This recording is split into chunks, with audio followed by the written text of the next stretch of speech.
Assalamualaikum and welcome to Studies Fair. We are once again in front of you with another interesting lecture. So do like it, share it and subscribe our YouTube channel and don't forget to click on the bell icon. Today's topic is implicature and its types. ये linguistic में semantics pragmatics का part है।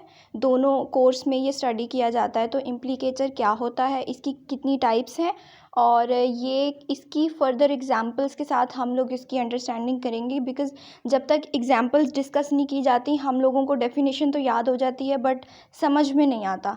तो linguistics का basically motive ये होता है कि आप लोग खुद से भी कुछ राइट कर सकें, खुद से अपनी एग्जांपल्स जनरेट कर सकें। तो इस वीडियो में हम लोग अच्छे से एग्जांपल्स के थ्रू इनको समझेंगे, इसकी टाइप्स को समझेंगे। So let's move towards. ये हमारे पास इम्प्लीकेचर की डेफिनेशन है कि implicature is a concept in pragmatics which is a branch of linguistics, जैसे मैंने आपको पहले बताया है। And it refers to the meaning that is inferred और इम्प्लाइड। इन्फर्ड और इम्प्लाइड का मतलब है कि या तो हम लोग उसको गेस कर रहे हैं और या तो जो स्पीकर है वो ट्राई कर रहा है कि हम उसको खुद ही से समझ जाएं by a speaker, even though it may not be explicitly stated और लाइक लिंग्विस्टिकली इनकोडेड। इन दोनों स्टेटमेंट्स का मतलब ये है कि ना वो डायरेक्टली स्पीकर ने कहा हो और लिंग्विस्टिकली इनकोडेड का मीनिंग फिर ये हो जाता है कि ना ऐसे कोई ग्रामर फ्रेजेस क्लॉजेस यूज़ किए गए हों या कोई सेंटेंसेस जिससे हमें वो प्रॉपर मैसेज कन्वे हो रहा हो इन देयर अटरनेस, यानी उनकी जो भी बात है, कोई भी कन्वर्सेशन है। Implicatures allow speaker to convey additional information beyond the literal meaning of their words.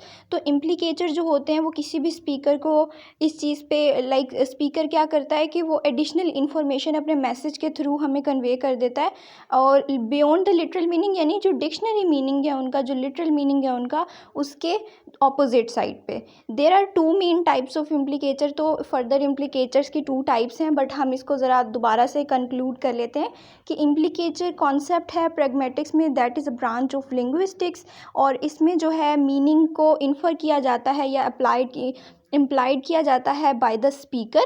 और स्पीकर ऐसे कोई भी प्रॉपर वर्ड्स नहीं यूज़ करता कि जिससे हम वो मीनिंग गेस कर लें, और ना ही मीनिंग गेस किया जा रहा होता है और ना लिंग्विस्टिकली उसमें ऐसे कोई फ्रेजेस यूज़ किए होते हैं जिससे हमें वो मैसेज मिल रहा हो।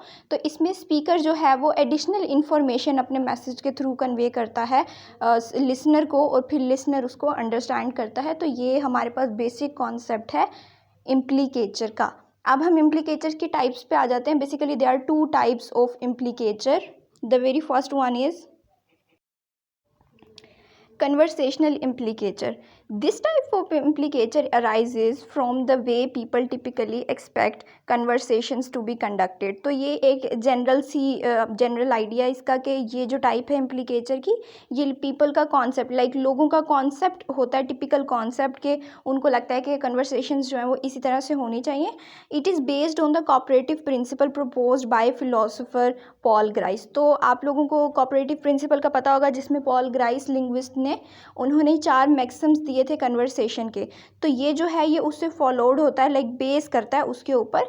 And conversational implicature often result from violating one or more of the maxims in Grice cooperative principle. और इसमें ये होता है कि जब भी बात की जा रही होती है तो पॉल ग्राइस के जो 4 मैक्सिम्स हैं उनमें से एक या एक से ज़्यादा वायलेट हो सकते हैं, यानी उनको तोड़ के जैसे हमारे पास मैक्सिमम ऑफ क्वांटिटी है तो हम कहते हैं कि क्वांटिटी जितना आपसे क्वेश्चन पूछा गया उतना ही आंसर करना चाहिए सेकंड बंदे को। लेकिन यहाँ पे ये सीन हो जाएगा कि वो क्वांटिटी वाला वो ज़्यादा बड़ा आंसर करेगा बिकॉज उसको एडिशनल इन्फॉर्मेशन देनी है। तो यहाँ से हमें पता चल जाता है कि किस तरह से एडिशनल इन्फॉर्मेशन वो देते हैं और फिर मैक्सिमम जो होता है वो भी वायलेट होता है, उसका रूल भी वायलेट होता है। अभी हम वीडियो के आखिर में इसकी एग्जांपल्स भी करेंगे तो आपको ज़्यादा बेहतर समझ में आ जाएगा। आगे फर्दर यही उन्होंने लिखा हुआ है कि which include the maximum of quality, be truthful, quantity, provide enough information, relation, be relevant and manner, be clear and concise. तो ये 4 मैक्सिम्स हैं और 4 मैक्सिम्स की इन ब्रैकेट उन्होंने इसका छोटा छोटा सा एक की वर्ड लिखा हुआ है जिससे हमें आइडिया हो जाए कि ये मैक्सिम किस बारे में है। तो फर्दर एग्जाम्पल्स के थ्रू हमें ये कन्वर्सेशनल इम्प्लीकेचर ज़्यादा बेहतर समझ आएगा। लेकिन अगर हम इसका एक छोटा सा रिव्यू ले लें तो ये basically typical form of conversation है जो कि पीपल एक्सपेक्ट करते हैं जनरली। एंड ये जो है पॉल ग्राइस के प्रिंसिपल्स पे, जो उन्होंने कोऑपरेटिव प्रिंसिपल दिया था, प्रपोज किया था, उस पे ये बेस करता है। और वो चार मैक्सिम्स थे उनके, जिनमें से क्वालिटी है, क्वांटिटी है, रेलिवेंस है एंड मैनर का है। और जब भी हम कन्वर्सेशनल इम्प्लीकेचर की बात करेंगे तो इसमें जो है वन या मोर देन वन मैक्सिम जो है पॉल ग्राइस का, वो उसके रूल्स वायलेट होंगे, क्योंकि वो कहते हैं कि जो 4 मैक्सिम्स पे हमारी नॉर्मल कन्वर्सेशन बेस होनी चाहिए।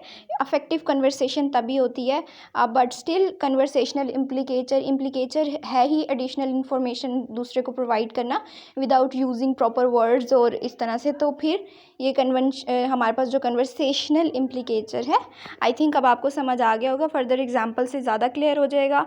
हम चलते हैं नेक्स्ट टाइप की तरफ, दैट इज़ कन्वेंशनल इम्प्लीकेचर। अब कन्वेंशनल इम्प्लीकेचर ये कंट्रास्ट में आ जाता है कन्वर्सेशनल इम्प्लीकेचर से। एंड इसमें क्या होता है कि unlike conversational implicature, conventional implicatures are not concern with violating conversational maxims. यानी इसमें वायलेट नहीं होते मैक्सिम्स जो होते हैं। पॉल ग्राइस के 4 मैक्सिम्स हैं जो हम प्रीवियसली डिस्कस कर चुके हैं अभी। And instead they are based on conventional meaning. Conventional meaning का क्या है कि एग्जैक्ट मीनिंग क्या होता है, अब वो क्या कन्वे करना चाह रहे हैं, and associated with certain linguistics items और एक्सप्रेशंस। यानी प्रॉपर ऐसे फ्रेजेस यूज़ किए जाते हैं या ऐसे एक्सप्रेशंस यूज़ किए जाते हैं कि उनसे हम कन्वेंशनली मीनिंग को स्प्रेड कर सकें एंड कन्वे कर सकें। For example, when someone says John is a bachelor, तो हमें बैचलर से कन्वेंशनल मीनिंग समझ में आता है कि the conventional implicature is that John is an unmarried man. तो इससे हमें ये चीज़ क्लियर हो गई। तो अब फर्दर एग्जांपल्स की तरफ चलते हैं। ये एक छोटा सा पॉइंट टू बी नोटेड है कि it's worth noting that implicatures are context dependent. यानी सिचुएशन पे, कॉन्टेक्स्ट पे ये डिपेंड करते हैं and rely on the shared knowledge and assumptions between the speaker and the listener. और ये ऑब्वियसली स्पीकर और लिसनर की अजम्पशंस और नॉलेज पे डिपेंड करता है, क्योंकि अगर एक स्पीकर एक बात कर रहा है बट अगर लिसनर का उतना नॉलेज ही नहीं है तो वो अंडरस्टैंड ही नहीं कर सकता। And they play a crucial role in effective communication, allowing speaker to convey meaning indirectly and efficiently. यानी आप इनडायरेक्टली कोड वर्डिंग्स में बात कर सकते हैं। तो एग्जाम्पल्स जो हैं वन बाय वन हम दोनों टाइप्स की देखेंगे, फिर हमें ये टॉपिक बिल्कुल क्लियर हो जाएगा। पहली एग्जाम्पल हमारे पास है कन्वर्सेशनल इम्प्लीकेचर की। स्पीकर ए है, यानी जो स्पीकर है, do you have any plans for the weekend. वो पूछ रहा है स्पीकर बी से, यानी जो अभी लिसनर है स्पीकर 1 का। So I have a lot of errands to run. अब स्पीकर बी ने कहा है कि मुझे छोटे छोटे से बहुत सारे काम करने हैं। एरेंड्स का मतलब होता है छोटे से आपके घर पे कोई काम होते हैं या हाउस टूर्स होते हैं। तो स्पीकर बी ने इनडायरेक्टली ये कहा है कि मैं शायद हो सकता है बिजी हूँ। तो अब उसने डायरेक्टली नहीं कहा कि no I have some plans, उसने सिंपली कहा है कि I have a lot of errands to run. तो इनडायरेक्टली उसने जो है अपना स्पीकर ए को ऐसा आंसर दिया है जिसमें हमारे पास प्रिंसिपल ऑफ मैक्स, जो हमारे पास मैक्सिम्स हैं वो भी वायलेट हो रहे हैं, क्योंकि अभी ये डायरेक्टली आंसर नहीं है, यानी अब ये रेलिवेंट नहीं है। नीचे इसकी एक्सप्लेनेशन भी ये लिखी हुई है कि speaker B implies that they are busy and may not be available for making plans और डूइंग लेयर एक्टिविटीज़। तो इससे हमें नॉर्मली समझ में आ गया कि कन्वर्सेशनल इम्प्लीकेचर में डायरेक्टली उसने वर्ड्स नहीं यूज़ किए, जो हमने इसकी डेफिनेशन में पढ़ा था कि लिंग्विस्टिकली इनकोडेड नहीं होती। अब यहाँ पे प्रॉपर ऐसा फ्रेज नहीं था जिसमें वो डायरेक्ट बोल रहा हो कि मैं बिज़ी हूँ वीकेंड पे। उसने सिंपली अपने काम बताए कि मेरे पास काम है करने को। तो ये हमारे पास कन्वर्सेशनल इम्प्लीकेचर की एग्जाम्पल नंबर 1 थी। मूविंग टूवर्ड्स सेकेंड एग्जाम्पल हमारे पास अगेन कन्वर्सेशनल इम्प्लीकेचर की है। स्पीकर ए कह रहा है I heard there is a new Italian restaurant in town, have you been there. अब वो पूछ रहा है कि तुम वहाँ गए हो, यहाँ पे मैंने सुना है कि टाउन में एक इटालियन रेस्टोरेंट आया है। एंड स्पीकर बी क्या कहता है कि I haven't seen a parking spot near that place for weeks. अब उसने डायरेक्टली ये नहीं कहा कि मैंने देखा है कि इटालियन रेस्टोरेंट बना है या नहीं बना है। इसने सिंपली कहा है कि इस जगह पर मैंने बहुत दिनों से पार्किंग स्लॉट नहीं देखा। अब इनडायरेक्टली इसका मतलब ये भी होता है कि अगर रेस्टोरेंट होता तो ऑब्वियसली बाहर पार्किंग स्लॉट होता, लेकिन अब नहीं है। तो इसका मतलब इनडायरेक्टली वो ये कहना चाह रहा है कि हो सकता है यहाँ पे रेस्टोरेंट अभी नहीं बना। तो speaker B implies that the restaurant is popular and attracts many customers making it difficult to find parking. तो यही चीज़ जो मैंने आपको ऊपर एक्सप्लेन किया है, आपको आई होप सो समझ आ गई होगी। थर्ड थर्ड एग्जाम्पल हमारे पास है कन्वेंशनल इम्प्लीकेचर की। Speaker A Sheila donated $50 to the charity. अब इसमें इम्प्लीकेचर क्या है कि the conventional implicature is that Sheila voluntarily donated the money as the act of donating carries an implied sense of willingness. यानी उसने खुद से डोनेटिंग द चैरिटी, इसका मतलब यही है कि आप वॉलंटियर कर रहे हो अपने आप को और अपनी सेविंग्स जो भी हैं आप अपना मनी जो है वो डोनेट कर रहे हो। तो इसमें हमने देखा कि कोई भी जो हमारे पास मैक्सिम्स थे कोऑपरेटिव प्रिंसिपल के, कोई भी वॉयलेट नहीं हुआ। जैसे हम लोगों ने पहले ही डिस्कस किया था और हमने कहा था लिंग्विस्टिकली ऐसे वर्ड्स यूज़ होंगे कि हमें आइडिया हो जाएगा कि हाँ ये बात हो रही है। तो हमें चैरिटी से, डोनेटेड से इस बात का अंदाज़ा हो गया कि यहाँ पे कॉन्टेक्स्ट क्या चल रहा है।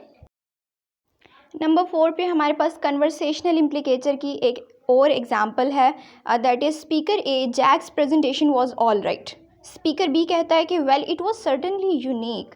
अब इसमें इम्प्लीकेचर ये है कि पहले वाले ने कहा कि उसकी जो हमारे पास प्रेजेंटेशन थी that was okay, but speaker B ने कहा कि यूनिक थी और सर्टनली का वर्ड भी यूज़ किया। अब यहाँ पे हमें आइडिया हो रहा है कि इम्प्लीकेचर क्या है कि speaker B implies that Jack's presentation was not good, possibly suggesting it was unusual और unconventional rather than praiseworthy. यानी उसने यूनिक का वर्ड इस्तेमाल करके हमें प्रॉपर कॉन्टेक्स्ट ये बिल्ड किया है कि हो सकता है उसकी प्रेजेंटेशन गुड इनफ नहीं थी कि वो प्रेज वर्दी हो, यानी उसकी तारीफ़ की जाए। तो अनकन्वेंशनली और अनयूजुअल वे में उसने ये सब बात की है और उसकी प्रेजेंटेशन इतनी अच्छी नहीं थी।